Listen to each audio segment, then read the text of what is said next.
Hey guys, for y'all who don't know me, I'm Nora, and before I start my senior speech, I have one small announcement. Next Saturday, Walkabout has a mountain biking trip. It is the same day as fall ball, but don't worry, because we will be back in plenty of time for you to get ready for the dance. You don't need your own bike, Walkabout has plenty you can borrow, and you can email Ashley Osteen or come by the Walkabout office to sign up.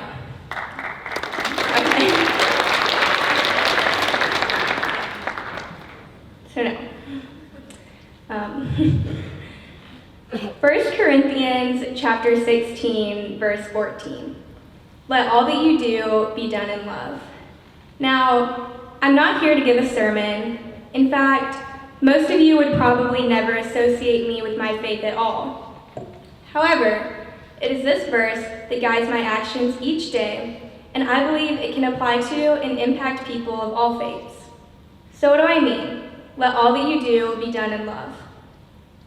Love is often regarded as this heavy, intimate word reserved for only the closest family members or friends, or for only the closest family members or romantic relationships. But my faith informs me that love is the very foundation upon which our relationships with ourselves, our neighbors, and our environments should be built. But what even is love? Even Google has a difficult time defining the word, with definitions ranging from romantic interest to really liking someone. Yet, most of us know that these 4 letters carry a bit more weight than that. So if everyone can stick with me, I'm going to refer back to my faith. When I talk about love, I'm talking about agape, which in Christian tradition is love defined by charity. Agape is born not out of emotion or attraction, but the conscious commitment to put others above oneself, requiring faithfulness, commitment, and sacrifice. Agape is to love without expectations, to love unconditionally. Now this is a difficult thing. To treat others with patience, kindness, without envy or self-interest, while expecting nothing in return, is a lot to ask. This is a love that requires intentional action and must be sought after. Each day, we are faced with hundreds of tiny opportunities and decisions to consciously act in love. But without thinking about it, these chances often go unnoticed. To make this simpler, I'm going to separate acts of love into 3 categories: other people, our environment, and ourselves. So look around you.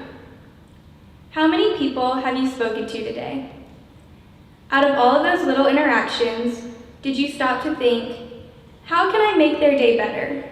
How can I help this person? How can I show this person that I care about them, that I love them? Probably not. And not because you're selfish or inconsiderate, but because this intentional attitude of choosing to act in love and compassion is not ingrained into our patterns of thinking. But showing love to our neighbors can be very simple, and a few kind words have the power to change someone's day, or maybe even their whole life. I can still remember Kate King, a senior my freshman year at Girls' Night, telling me to stop apologizing for speaking too much, that my voice was something to be proud of.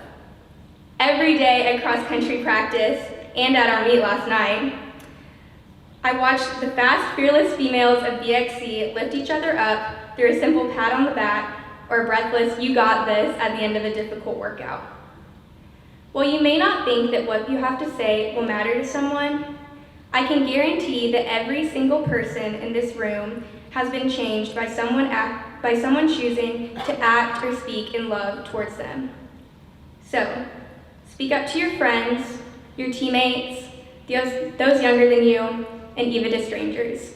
You never know how much a few kind words could mean. Now, to act in love towards our environment, because as Margie mentioned, you know I couldn't give my senior speech without talking about my love for the earth, tree hugging, or eating granola.